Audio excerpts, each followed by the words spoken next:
17 to the power of 3.5 into 17 to the power of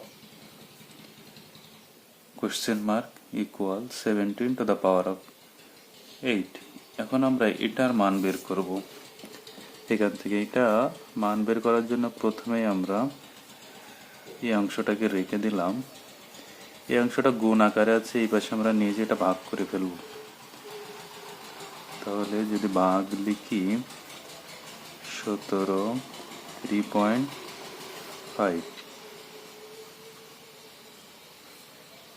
দেখুন আমরা সূচকের নিয়ম শিখেছিলাম, যদি বেজ একই থাকে এবং পাওয়ারগুলো ভাগ আকারে থাকে তাহলে পাওয়ারগুলোকে আমরা বেজ একটা রেখে পাওয়ারগুলোকে আমরা বিয়োগ করে দিতে পারি।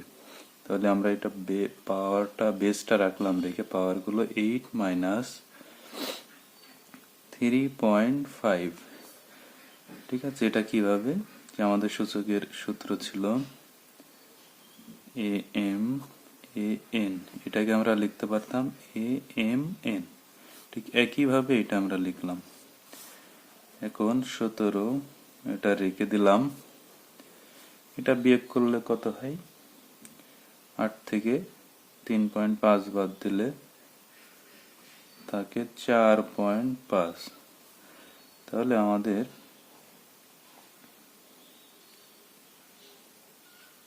এটাই হচ্ছে উত্তর। এটার মান হচ্ছে এটা। জিজ্ঞাসা চিহ্ন জায়গায় দুই পাশ থেকে যদি 17 উঠে যায়, জিজ্ঞাসা চিহ্নের জায়গায় থাকবে 4.5। দুই পাশে বেজ একই উঠে গেল, এটা অ্যান্সার।